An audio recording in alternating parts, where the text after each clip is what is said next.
Noche nosotros pensamos cambiar un poco el formato de la reunión del viernes en la noche, porque realmente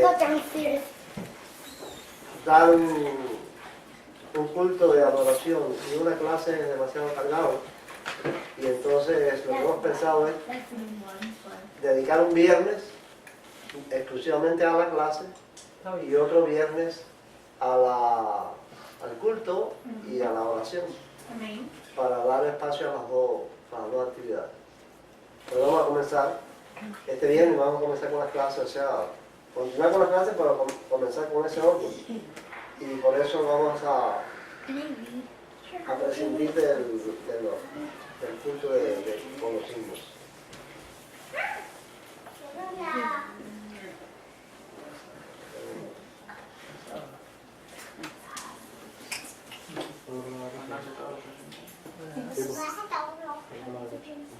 Santa Biblia para mí, eres un tesoro aquí, tú contienes con verdad la divina voluntad, tú me dices lo que soy,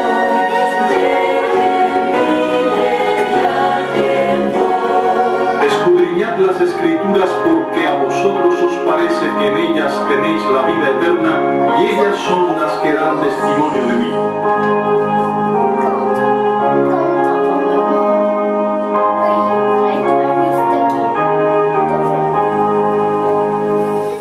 Vamos a orar entonces. Señor, y hasta ahora te bendecimos. Te damos gracias porque tú nos concedes la vida de tu palabra.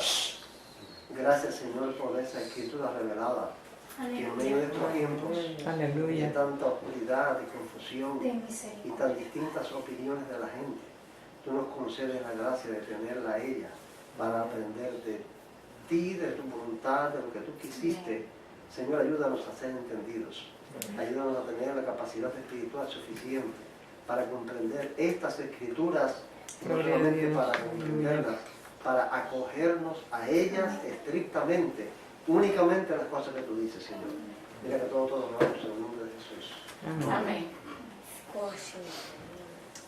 Bueno, estamos en el tema, la obra del Espíritu Santo en la doctrina paulina y de la justificación por la fe. Porque nosotros comenzamos estudiando la obra del Espíritu Santo en un tema bien amplio. Empezamos, recordarán, con los bautismos. Después que Cristo ascendió al cielo, les dejó a ellos encargados que se quedaran en Jerusalén hasta que viniera el Espíritu Santo. Y entonces, bueno, ese fue el primer bautismo, el de Pentecostés. Después estudiamos el bautismo en Samaria.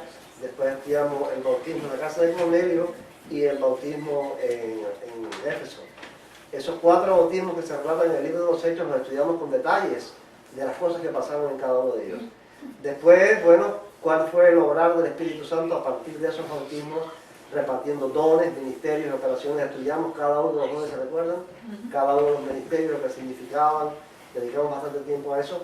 Y ahora estamos en la obra del Espíritu Santo, en la doctrina que Pablo recibe. Pablo recibe una doctrina que se llama la justificación por la fe, que él la recibió de Cristo directamente. Dice, el evangelio que yo predico entre los gentiles no lo recibí de hombre ni por hombre, sino por revelación de Jesucristo. O sea, esto es una doctrina autorizada. Cristo, aunque está implícita en las parábolas y en las predicaciones de Cristo, esta doctrina, Pablo la explicó, la detalló, el significado de ella lo dio. Entonces, ¿qué hace el Espíritu Santo en esta doctrina de Pablo? Es lo que vamos a estudiar en esta sección. Y el último tema que vamos a estudiar sobre esto es los dones del Espíritu. Cómo cuando el Espíritu Santo hace una obra en el creyente, el resultado natural, no forzado, ni un resultado impuesto, ni el cumplimiento de un deber de la persona, el resultado natural de cuando una persona se deja controlar, fíjense como les digo, no es que reciba, sino que deje controlar su vida por el Espíritu Santo, es que los frutos se den. Los frutos del Espíritu se dan cuando una persona se deja controlar. Cuando una persona no se deja controlar por el Espíritu, no se dan los frutos. Pero cuando el Espíritu toma control de la vida de una persona, naturalmente se tienen que dar los frutos. Y Pablo dice, contra tales cosas, contra esos frutos, no hay ley. O sea, toda la condenación que la ley establece no tiene ningún poder cuando una persona da los frutos del Espíritu. En eso es que vamos a terminar. Pero ahora estamos en esta sección y vamos a ver un repaso de la clase que dimos anteriormente, porque no estaban todos y se dio hace bastante tiempo ya. Este tema de la obra del Espíritu Santo en la doctrina paulina de la justificación por la fe lo hemos dividido en tres partes. La primera es la función de la ley, la segunda es la condición humana y la tercera es la función de la gracia. ¿Por qué? Porque la ley tiene una función. ¿Cuál es la función de la ley? ¿Quién me lo dice así rápidamente? Condenar. Dar a conocer el pecado, condenar el pecado. Ajá. Esa función de la ley es la de un policía, hermano. No premia a nadie. El policía del tránsito no está para premiar a nadie, sino para condenar a alguien cuando viola una regla del tránsito. No, la función de la ley es igual. La función de la ley no es salvar a nadie, sino condenar. Ahora, eso tiene un resultado por la condición humana. O sea, la condición del hombre, ¿cuál es? Condenado por esa ley. Entonces, eso al hombre lo salva de esa función de la ley contra él, la de la gracia. Ese es el bosquejo general de lo que estamos estudiando. Vamos a ver un repaso. La función de la ley. Dar a conocer el pecado. Fue lo primero que estudiamos, ¿recordaron, no? Es dar a conocer el pecado. Porque por las obras de la ley ningún ser humano será justificado delante de él, ya que por medio de la ley es el conocimiento del pecado. ¿Qué, pues, diremos? ¿La ley es pecado? De ninguna manera. Pero yo no conocí el pecado sino por la ley. Y tampoco conocería la codicia, si la ley no dijera, no codiciarás.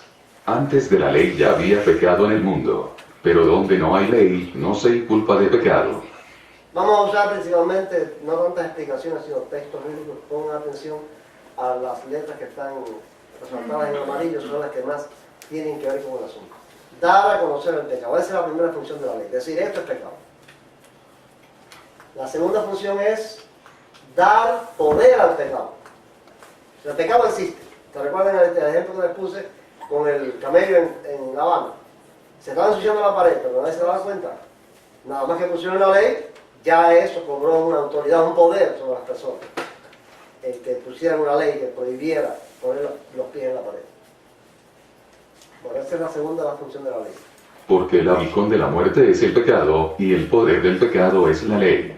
Y yo sin la ley vivía en un tiempo, pero al venir el mandamiento, el pecado revivió y yo morí.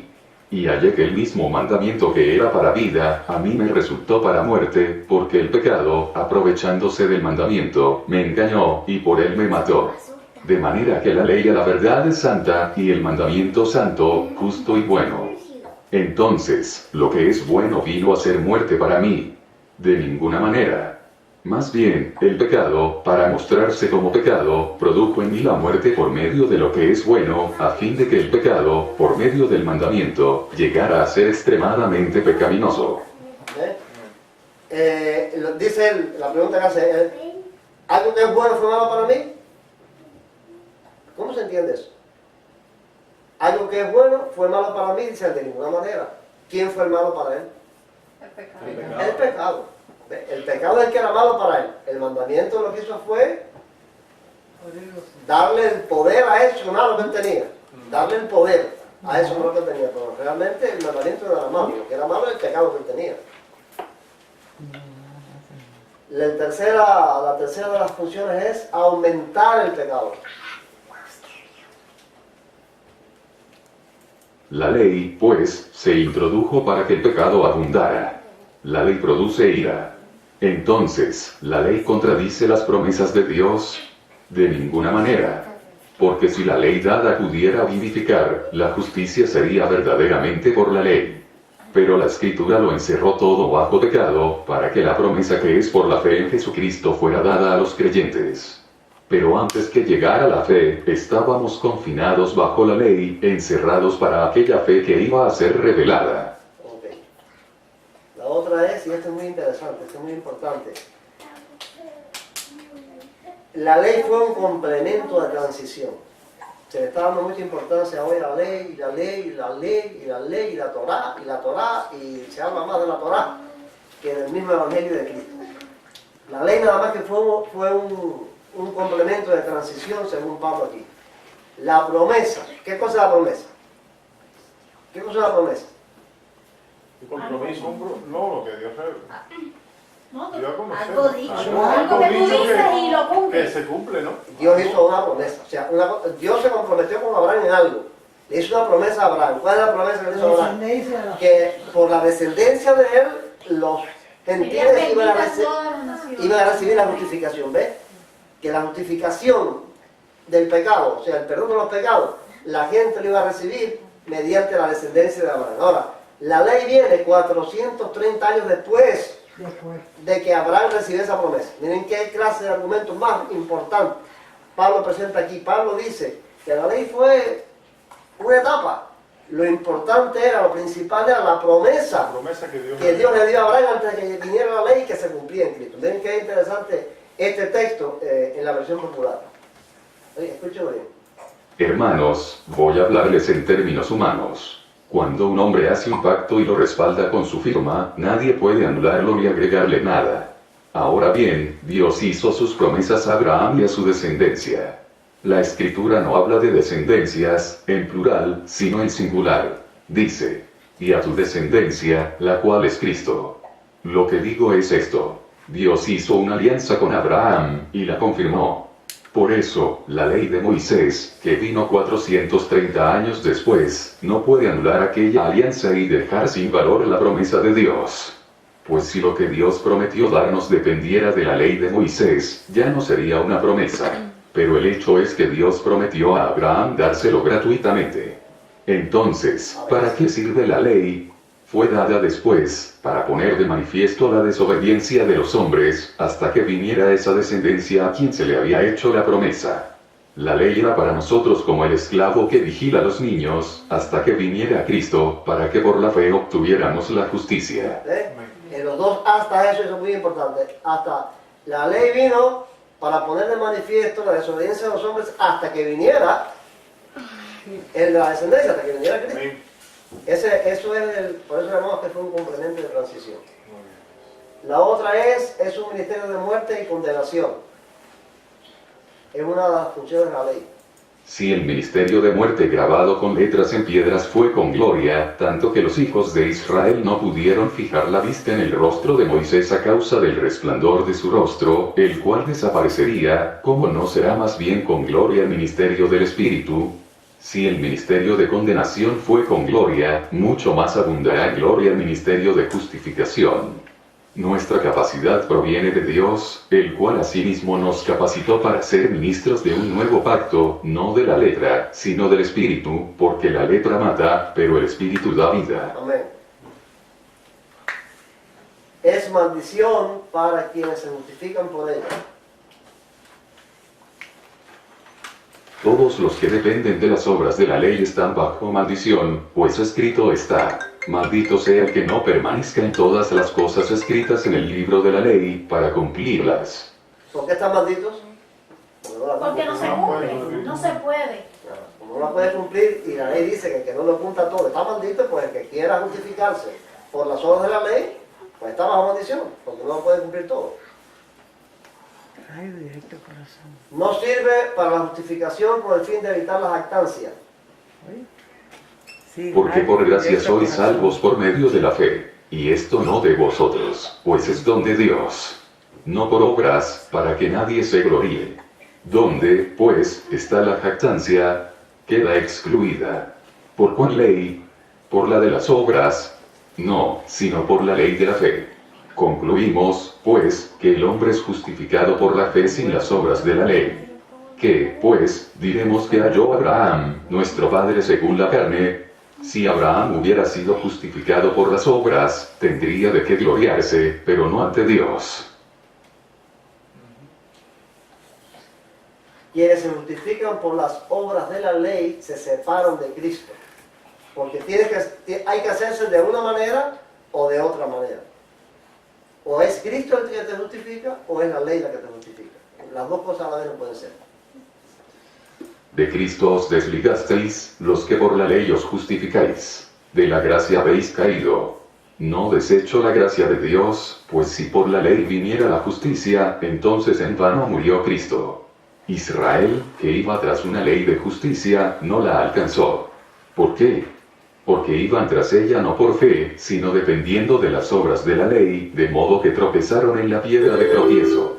Hermanos, ciertamente el anhelo de mi corazón, y mi oración a Dios es por la salvación de Israel, porque yo soy testigo de que tienen celo por Dios, pero no conforme al verdadero conocimiento. Ignorando la justicia de Dios y procurando establecer la suya propia, no se han sujetado a la justicia de Dios. Bueno, el tema de hoy es el siguiente. La condición humana, porque ese es el repaso de la clase anterior. Hoy vamos a ver en qué condición está el hombre por las escrituras, no porque nosotros vayamos a explicar, sino por las escrituras, en qué condición está el hombre para...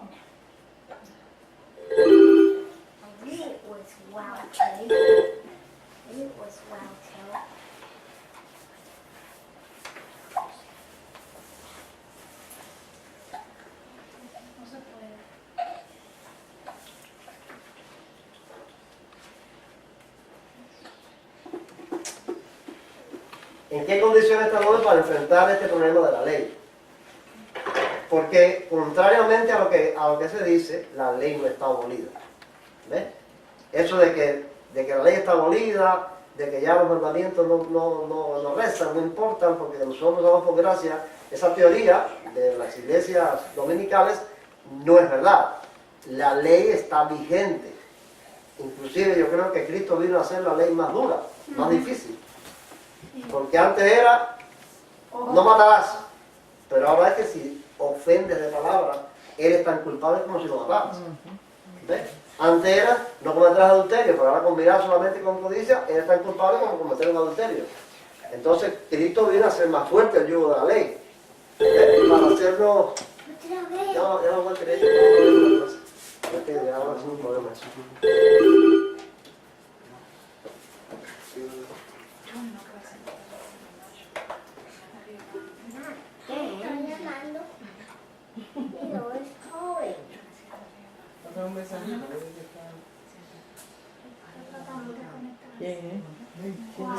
Sí, pero la se conecta antes de que empiece a escuchar es un problema, la verdad.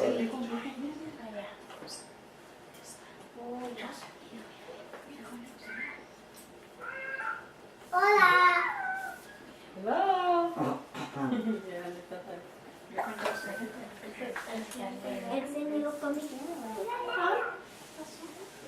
Enséñalo para mí.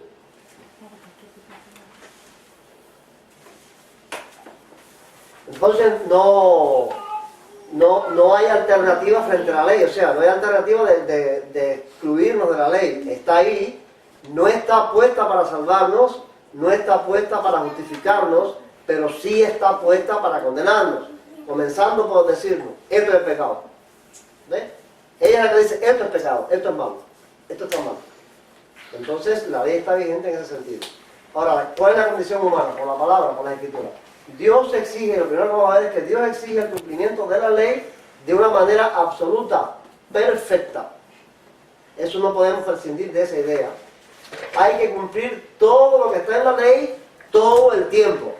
Dios no dijo, esto lo puedes cumplir más o menos. Cuando Dios le dio la ley a Israel no fue en esas condiciones. Que más o menos tú cumples, lo que puedas hacer lo haces, lo que no puedas no lo haces. Dios dijo siempre, todo lo que está escrito aquí, ni le añadas ni le quites a esto, pero esto que está aquí, tienes que cumplirlo. ¿Estamos claros? Eso es, Éxodo 23:13 dice, guardad todo lo que os he dicho. Deuteronomio 11:32, cuidaréis pues de cumplir todos los estatutos y decretos que yo presento hoy delante de vosotros. Deuteronomio 28:15, pero acontecerá, si no oyeres la voz de Jehová tu Dios, para procurar cumplir todos sus mandamientos y sus estatutos que yo te intimo hoy, que vendrán sobre ti todas estas maldiciones y te alcanzarán. Deuteronomio 32. Obedezcas a su voz conforme a todo lo que yo te mando hoy. Fíjense cuántas veces está dicho ahí todo. Todo, no es una parte. Deuteronomio 31:12. Harás congregar al pueblo, varones y mujeres y niños, y tus extranjeros que estuvieren en tus ciudades, para que oigan y aprendan y teman a Jehová vuestro Dios y cuiden de cumplir todas las palabras de esta ley. Deuteronomio 32:46. Y les digo, aplicad vuestro corazón a todas las palabras que yo os testifico hoy, para que las mandéis a vuestros hijos, a fin de que cuiden de cumplir todas las palabras de esta ley. Deuteronomio 12:22. Cuidarás de hacer todo lo que yo te mando. No añadirás a ello, ni de ello quitarás. Deuteronomio 4:2. No añadiréis a la palabra que yo os mando, ni disminuiréis de ella, para que guardéis los mandamientos de Jehová vuestro Dios que yo os ordeno. Maldito el que no confirme las palabras de esta ley para cumplirlas, y diablo del pueblo, amén. Y en Gálatas, que ya lo vimos, quienes ponen su confianza en la ley están bajo maldición, porque la Escritura dice, maldito sea el que no cumple fielmente todo lo que está escrito en el libro de la ley. Y Santiago, que es el texto clave que hemos siempre considerado, porque cualquiera que guarde toda la ley, pero ofenda en un punto, se hace culpable de todos.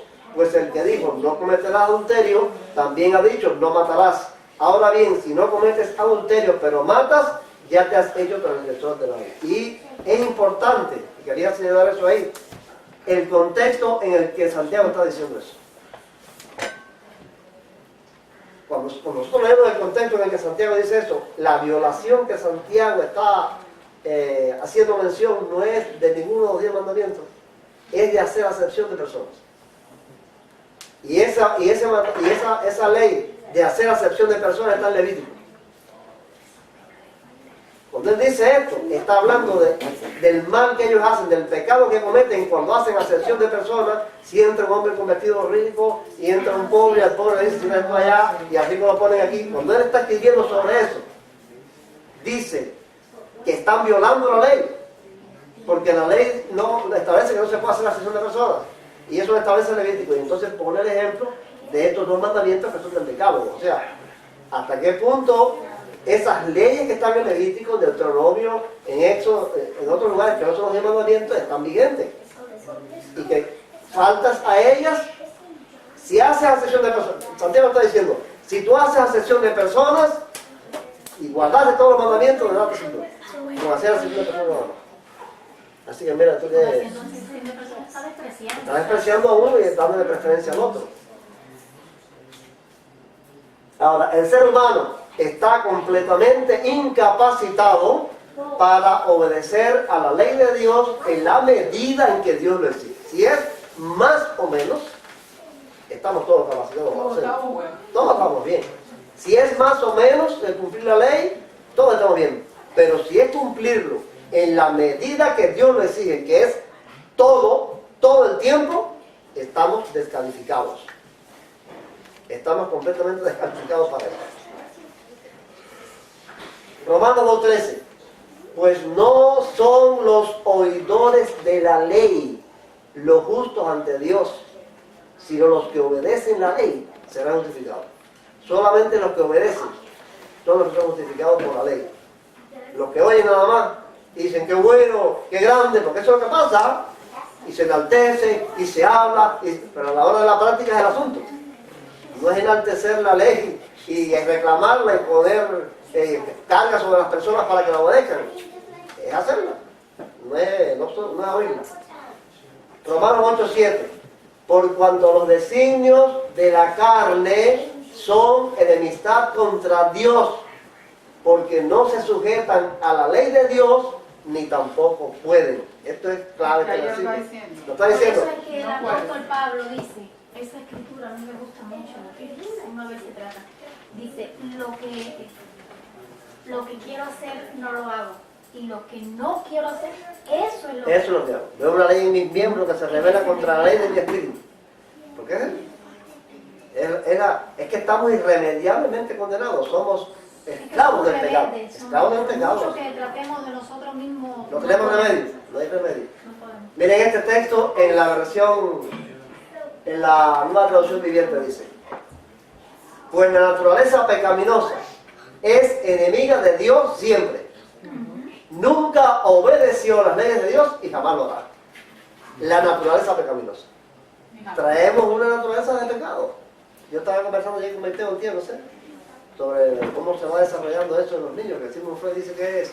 Sigmund Freud es un psiquiatra muy famoso, vivo en Austria, y él dice que ese instinto del mal viene de, él es ateo, no es un creyente en Dios ni nada de eso, pero él dice que eso viene de la época primitiva cuando el hombre era una bestia, que todos esos instintos perversos de guerra, de destrucción, de lujuria, los trae, y que a pesar de que la civilización se ha desarrollado, el hombre sigue teniendo dentro de su inconsciente esos instintos. Y le decía a Maite que Sigmund Freud es muy bueno estudiarlo, cambiándole el panorama, ¿no? En vez de creer que es de la época de las cavernas, lo que el hombre tiene por dentro es el estado de pecado, o sea, es la naturaleza del pecado que dice la Biblia. Porque él descubre la naturaleza del pecado que se aplica a otra cosa. Pero nosotros sabemos que traemos esa naturaleza de pecado desde que nacemos. Desde que nacemos está la naturaleza del pecado. Y esa dice que nunca obedeció a las leyes de Dios, Ni la obedeció, ni jamás lo va a hacer. Jamás lo va a hacer. Esa es la naturaleza del pecado. Si no, Cristo no hubiera venido. Pero no, claro. Esa naturaleza de pecado que tenemos dentro nunca va a obedecer las leyes de Dios como Dios nos Es que manda. si pudiéramos ser salvados por cumpliendo la ley, Cristo no tenía que haber. No tenía que haber venido. Pero claro, eso Es lo mismo que claro, dice el eso- Evangelio. El hermano murió Cristo. claro. Hay una prueba incuestionable, innegable de la incapacidad humana para guardar la ley de Dios, el fracaso de Israel como pueblo. El pueblo de Israel fue un pueblo especial. Todos los demás pueblos estaban totalmente desvinculados de Dios. No tuvieron revelación de Dios de ninguna clase, ni los griegos, ni los romanos, ni los chinos, ni los indios. Toda esa gente vivió ajenos a Dios, el pacto y las promesas. Dios escogió a ese pueblo y se le reveló a él como nosotros conocemos, con grandes maravillas y poderes que lo vieron ahí él, palpablemente en el medio del fuego y del sonido de la trompeta. Ahora, la incapacidad de ese pueblo que vio todas estas cosas para guardar la ley es lo que nos demuestra que no está descalificado. Sí, porque si ellos vieron, oye, uno no ha visto Acabado de ver.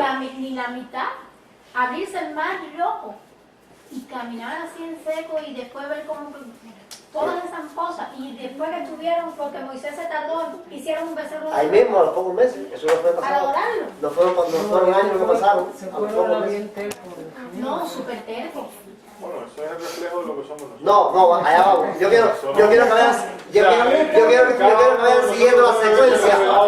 Vayan siguiendo la secuencia porque nosotros somos iguales. Ese es el asunto. Igual. Es que nosotros somos exactamente No, iguales. lo grandioso del ministerio este, que es mucho más glorioso, el ministerio de gracia, que acabamos de leer el versículo, es que transforma a ese hombre en esa condición para que esté placenteramente sirviendo a la justicia. Claro que sí. Si no, ¿Ves? imagínate. Porque cambia esa naturaleza de inadvertencia y rebeldía hacia Dios y lo convierte en obediencia. Claro. Pero es una obediencia que permanece, no va a ser perfecta, pero va a ser constante, permanente.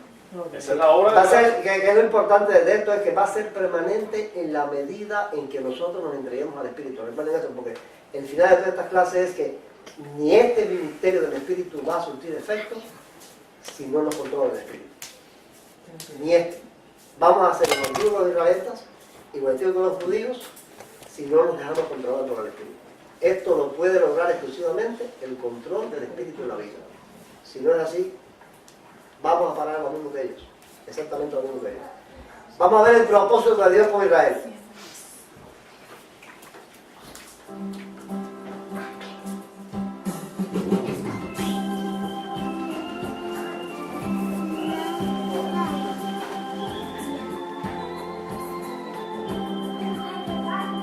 porque ustedes son un pueblo consagrado al Señor su Dios. Él los ha elegido entre todos los pueblos de la tierra para que sean el pueblo de su propiedad. Deuteronomio 14:2. Porque ustedes son un pueblo apartado especialmente para el Señor su Dios. El Señor los ha elegido de entre todos los pueblos de la tierra para que ustedes les sean un pueblo especial. Deuteronomio 7:6. También el Señor ha declarado hoy que tú, Israel, eres el pueblo de su propiedad, tal como te lo había prometido, y que cumplirás todos sus mandamientos. Él va a hacer de ti una nación superior en gloria, fama y honor a las demás naciones que hizo, y serás, como Él lo ha dicho, un pueblo consagrado al Señor tu Dios. Bueno, el otro día yo estaba comentando con Eduardo cómo ese pueblo, cómo ese pueblo escogido de esa manera tan especial, de esa elección que hizo Dios entre todos los pueblos que había en todos aquellos lugares. Al poquito tiempo, como decía Yaneli, están en una situación de rebeldía tan grande, todavía en vida de Moisés, que Dios le dice a Moisés, a este pueblo, déjame destruirlo, y yo te voy a poner a ti en un pueblo más grande y más poderoso que ti. Que por la intercesión de Moisés lo destruyó. Pero después de toda esa elección y que tú vas a ser el pueblo de su propiedad y que tú vas a ser un pueblo especial y todo eso, Dios dice, te voy a destruir, lo voy a arrasar y te voy a poner a ti, voy a dejar solo a Moisés.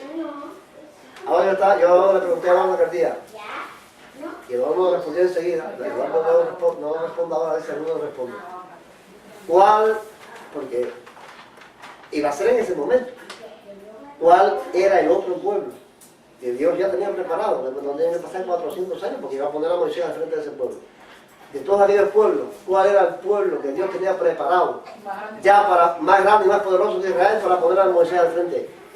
¿Cuál de aquellos pueblos podía calificar? De todos aquellos pueblos que había por ahí. Egipto. Bien.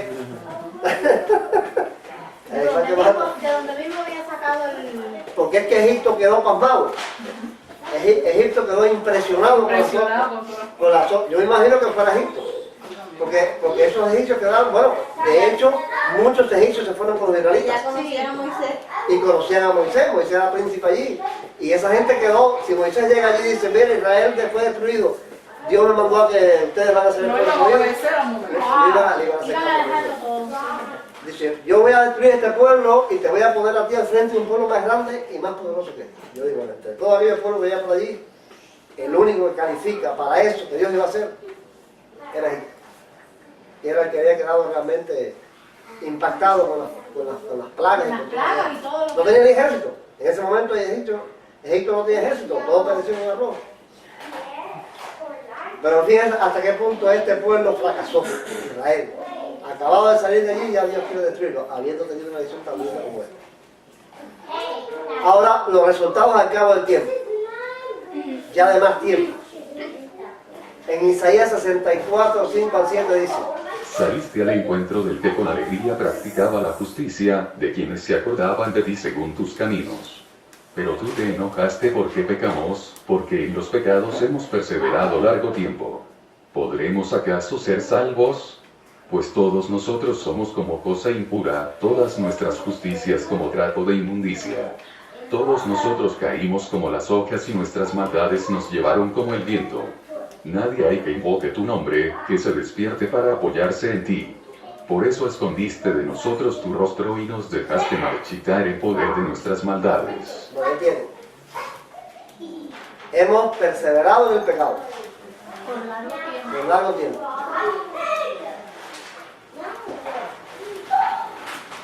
Oíd, cielos, y escucha tú, tierra, porque habla Jehová. Crié hijos y los engrandecí, pero ellos se rebelaron contra mí. El buey conoce a su dueño, y el asno el pesebre de su señor. Israel no entiende, mi pueblo no tiene conocimiento. Ay, gente pecadora, pueblo cargado de maldad, generación de malhechores, hijos depravados. Dejaron a Jehová, provocaron a ira al Santo de Israel, se volvieron atrás. ¿Por qué querréis ser castigados aún? Todavía os rebelaréis. Toda cabeza está enferma y todo corazón doliente. Desde la planta del pie hasta la cabeza no hay en él cosa sana, sino herida, hinchazón y podrida llaga. No están curadas ni vendadas ni suavizadas con aceite. Príncipes de Sodoma, oíd la palabra de Jehová. Escuchad la ley de nuestro Dios, pueblo de Gomorra. ¿Para qué me sirve, dice Jehová, la multitud de vuestros sacrificios? Hastiado estoy de holocaustos de carneros y de grasa de animales gordos.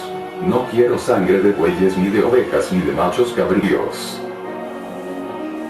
¿Quién pide esto de vuestras manos, cuando venís a presentaros delante de mí para pisotear mis atrios? No me traigáis más vana ofrenda. El incienso me es abominación. Luna nueva, sábado, y el convocar asambleas, no lo puedo sufrir. Son iniquidad vuestras fiestas solemnes. Mi alma aborrece vuestras lunas nuevas y vuestras fiestas solemnes. Me son gravosas y cansado estoy de soportarlas. Cuando extendáis vuestras manos, yo esconderé de vosotros mis ojos. Asimismo cuando multipliquéis la oración, yo no oiré. Llenas están de sangre vuestras manos.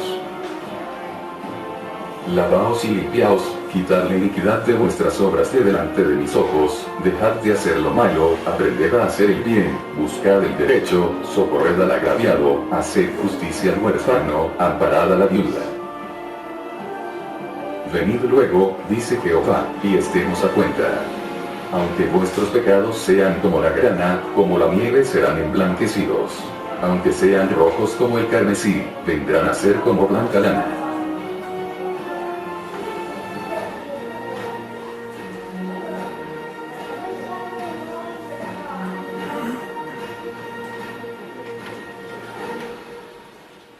Irremediable. No tiene solución.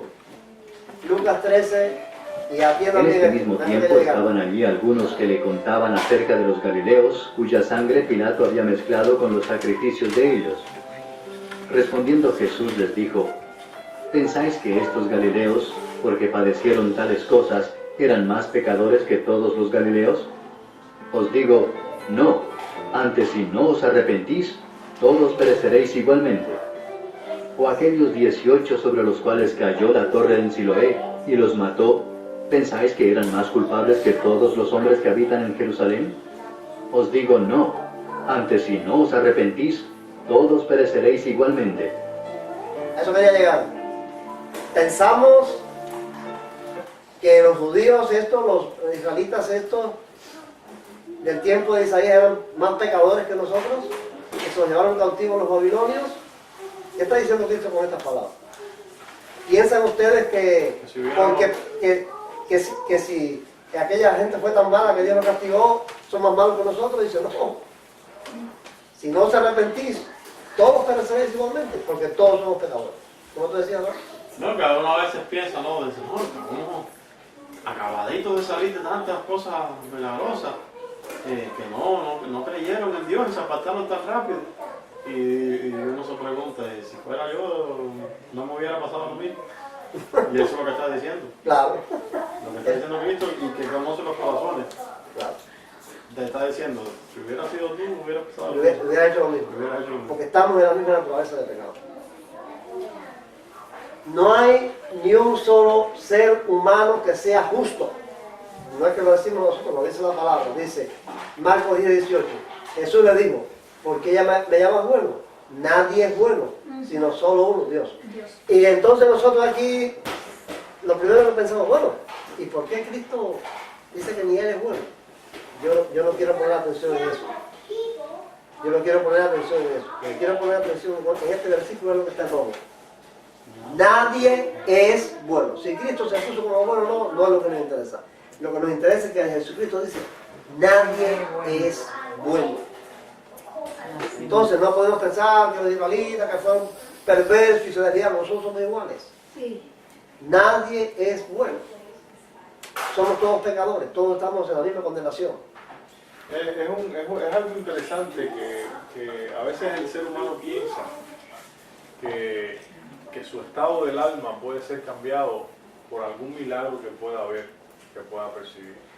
En cierta ocasión, un grupo de personas que habían sido alimentadas por Jesús, por la multiplicación de los panes y los peces, fueron buscándolo y le pedían una señal del cielo, habiendo recibido otra, porque es que las señales que se centran en la satisfacción del hombre no convencen al hombre, sino que el hombre se llena más de arrogancia y más de exigencia a ese que le sirvió. Entonces el Evangelio es diferente, el Evangelio busca precisamente eso, la gloria de Dios. Que el hombre se centre en Dios y no en sí mismo. Porque los milagros son cosas... Jesús no hizo milagros para todos. En ocasiones Jesús está demostrando su poder sobre un grupo de enfermos, pero dejando a otros, pudiendo y teniendo el poder para hacerlo. ¿Ve? Ahora, el Evangelio, el centro del Evangelio es que el hombre no se centre en sí, sino que se centre en Dios como su Salvador. Entonces aquí Jesús está diciendo, nadie es bueno, solo uno, Dios. Míralo ahí. ¿Ve? Centra tu atención en Él y no en ti, porque el ser humano que abandona a Dios es aquel que se centra en sí mismo y quiere que Dios le sirva, en vez de Él servir. ¿Qué es lo que está pasando? Y eso es lo que está Lo que pasando. está pasando mediamente hoy es eso. Romanos 3:23 dice, por cuanto todos pecaron y están destituidos de la gloria de Dios. No hay uno.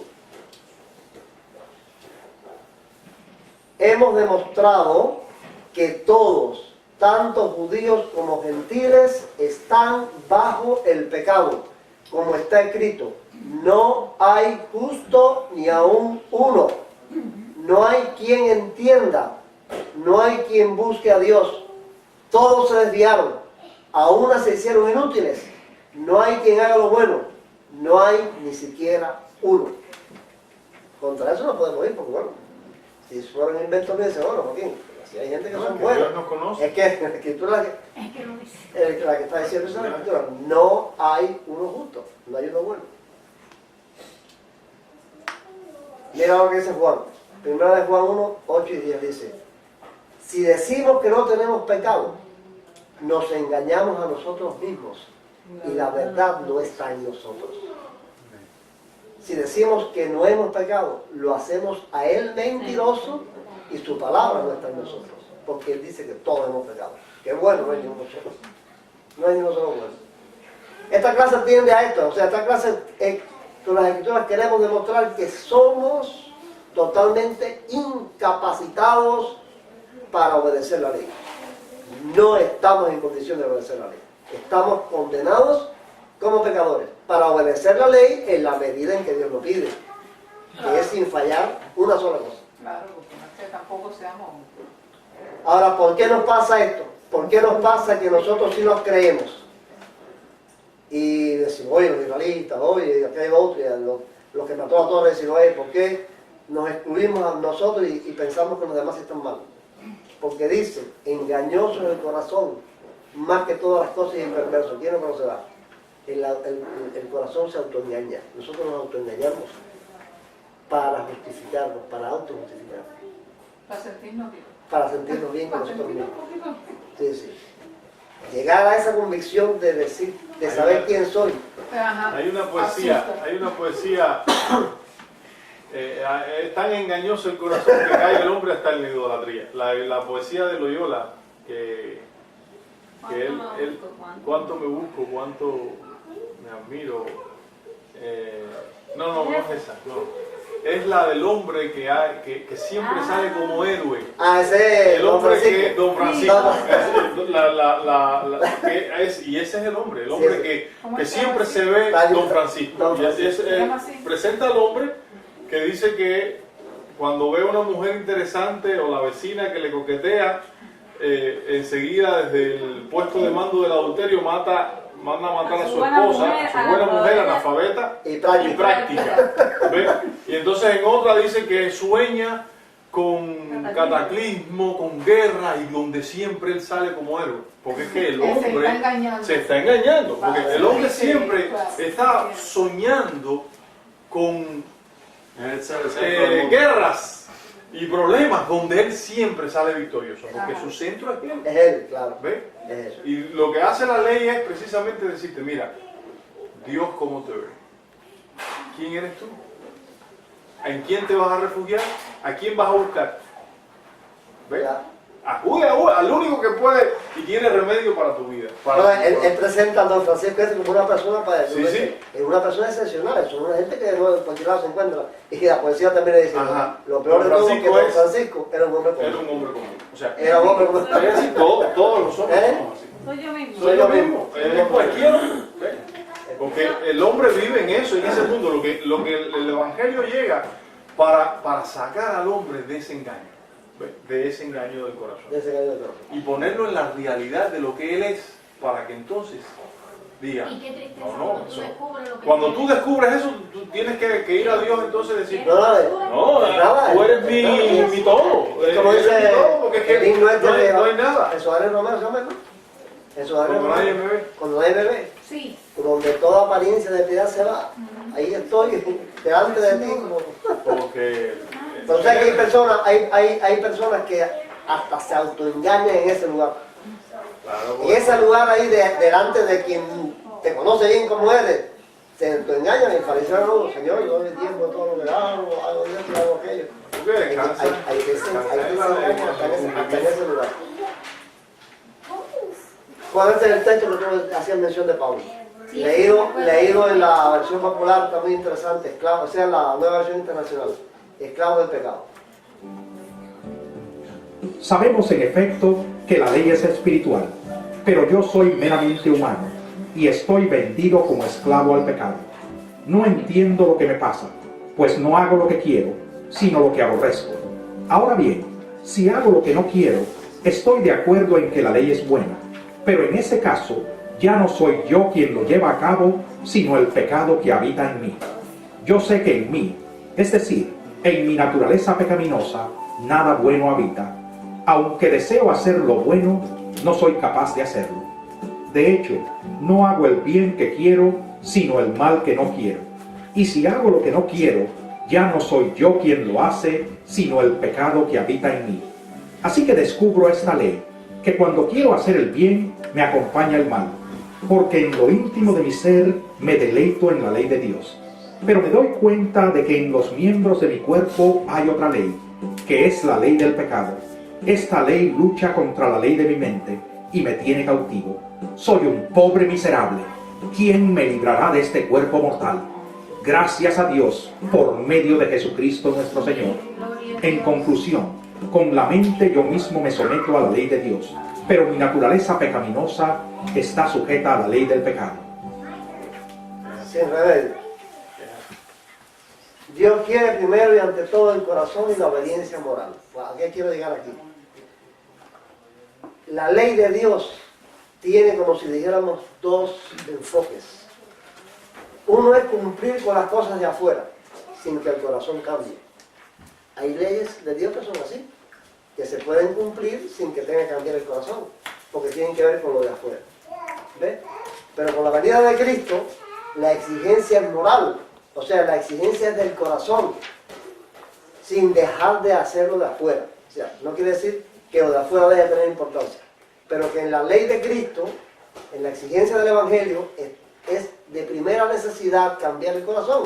¿Por qué? Porque del corazón salen los malos pensamientos, los adulterios, las fornicaciones. Cambia el corazón, y si se cambia el corazón, todo se cambia, hasta lo de afuera se cambia. Pero ¿qué es lo que ocurre? Que nosotros, cuando queremos justificarnos por las obras de la ley, como que cambiar el corazón no lo podemos hacer, pues ¿en qué nos enfocamos? En lo de afuera. ¿Y qué nace de ahí? ¿Qué tipo de gente nace de ahí? El fariseo.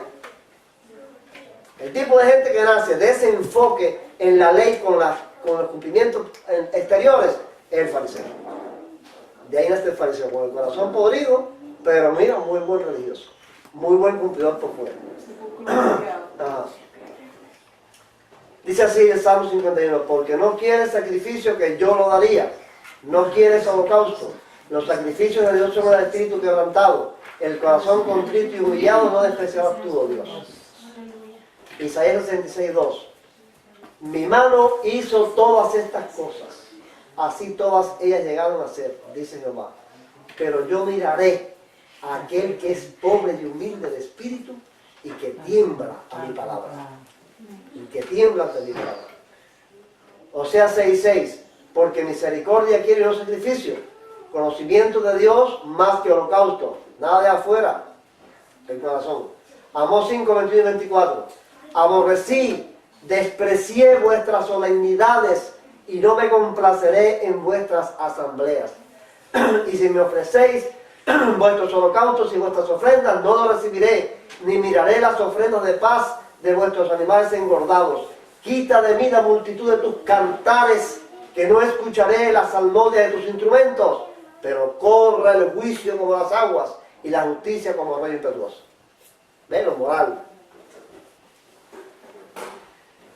El ayuno. El ayuno es por fuera. Cualquiera puede cumplir un ayuno.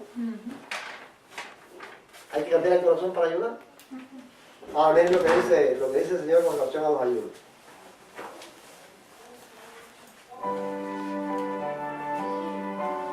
Clama a voz en cuello, no te detengas. Alza tu voz como trompeta y anuncia a mi pueblo su rebelión y a la casa de Jacob su pecado. Que me buscan cada día y quieren saber mis caminos como gente que hubiese hecho justicia y que no hubiese dejado la ley de su Dios. Me piden justos juicios y quieren acercarse a Dios. ¿Por qué dicen ayunamos si no hiciste caso? Humillamos nuestras almas y no te diste por entendido. He aquí que en el día de vuestro ayuno buscáis vuestro propio gusto y oprimís a todos vuestros trabajadores. He aquí que para contiendas y debates ayunáis y para herir con el puño inicuamente. No ayunéis como hoy, para que vuestra voz sea oída en lo alto. ¿Es tal el ayuno que yo escogí, que de día aflija el hombre su alma, que incline su cabeza como junco y haga cama de silicio y de ceniza? ¿Llamaréis esto ayuno y día agradable a Jehová?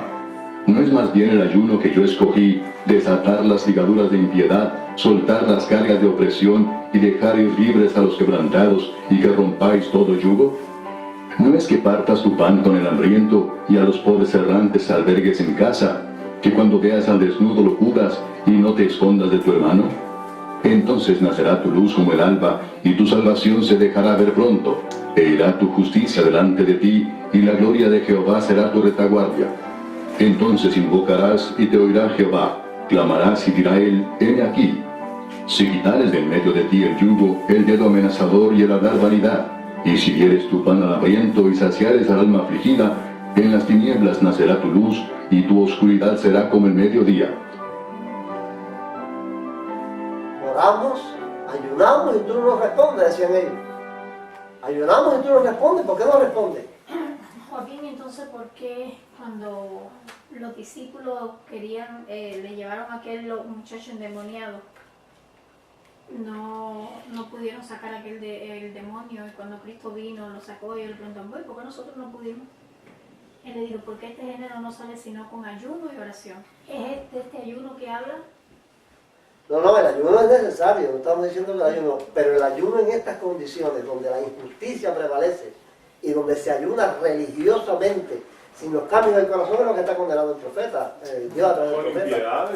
Con impiedades. No ayunes así. Si tú ayunas de verdad, Como para no, inclusive cuando Cristo estableció el ayuno, dijo que no podía saber a nadie. Sí, eso sí. Ajá, entonces cuando tú ayunas para afligir tu alma, porque el ayuno es una aflicción, es por motivo de aflicción, el ayuno no es por alegría ni por una fiesta. Ahora, cuando tú en secreto, lavado tu rostro y humilla tu cabeza, donde nadie se entere que estás ayunando, tú ayunas por un dolor, por una necesidad, es válido ese ayuno, ¿verdad? Eso es válido. Lo que está condenándose aquí es una religiosidad, o sea, lo que estamos diciendo, el cumplimiento por fuera, ayunando. Ustedes que andaban con su rostro afligido, ajá, que se ponían ceniza y ay, estoy en ayuno para que todo el mundo lo viera. Para que eso eran los fariseos. Ayunaban 2 veces a la semana. Dice que las 2 veces a la semana Eran los 2 días de mercado en Jerusalén, cuando estaban todos los días. Todo el mundo ahí.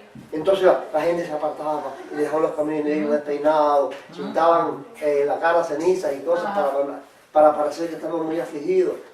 Ese es el ayuno que condena teniendo el corazón lleno de podredumbre. No es que está condenando el ayuno, está condenando un ayuno falso, religioso, Sí, claro, donde el corazón está en pecado. Y están ayunando En impiedad. en impiedad, están ayunando por cumplir con una religión, por hacer una cosa religiosa. Lo otro, ¿quiénes son esta gente? A ver, ¿quiénes son esa gente? Los fariseos. Los clásicos en apariencia religiosa, sin cambio en el corazón, son los fariseos. Y aquí Cristo lo censura en cuanto al diezmo y los rituales de purificación. Miren lo que Cristo le dice a esta gente. Ay de vosotros, escribas y fariseos hipócritas, porque diezmáis la menta y el eneldo y el comino, y dejáis lo más importante de la ley, la justicia, la misericordia y la fe. Esto era necesario hacer, sin dejar de hacer aquello. Guías ciegos, que coláis el mosquito y tragáis el camello. Ay de vosotros, escribas y fariseos hipócritas, porque limpiáis lo de fuera del vaso y del plato, pero por dentro estáis llenos de robo y de injusticia. Fariseo ciego, limpia primero lo de dentro del vaso y del plato, para que también lo de fuera sea limpio. Ay de vosotros, escribas y fariseos, hipócritas, porque sois semejantes a sepulcros blanqueados, que por fuera la verdad se muestran hermosos, mas por dentro están llenos de huesos de muertos y de toda inmundicia. Así también vosotros por fuera, a la verdad, os mostráis justos a los hombres, pero por dentro estáis llenos de hipocresía e iniquidad.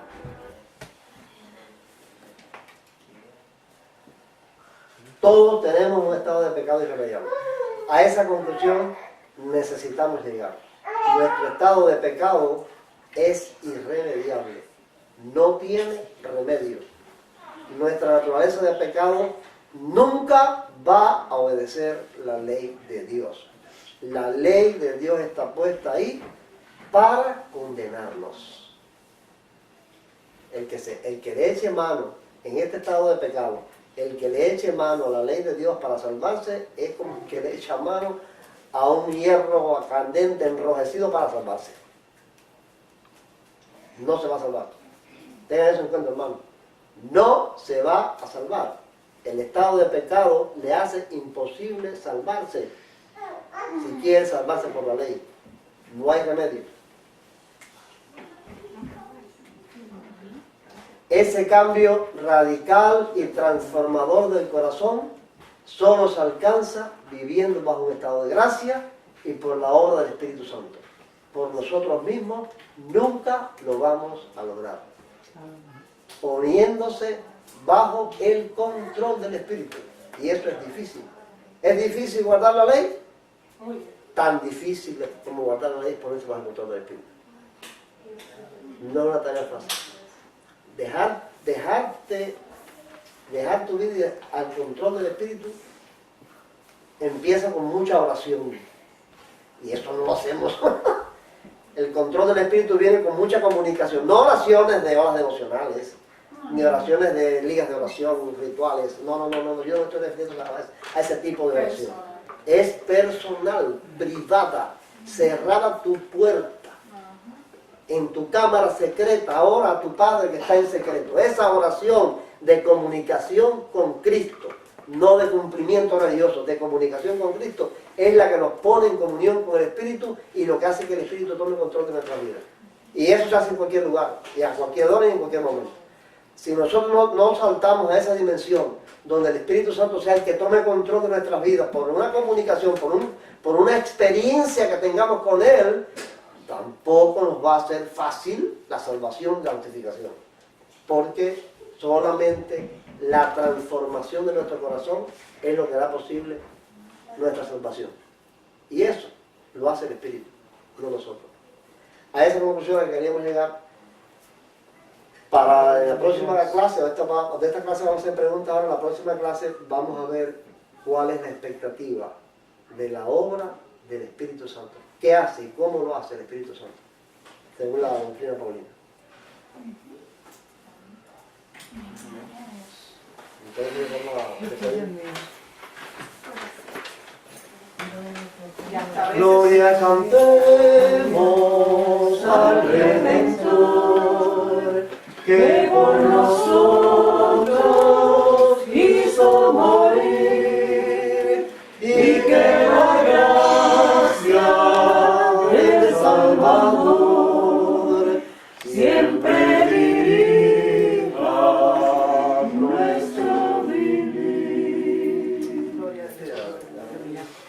El amor de Dios, la gracia y la paz de nuestro Señor y Salvador Jesucristo, la compañía y comunión del Espíritu Santo Consolador, sean con todos sus hijos de historia y para siempre. Amén.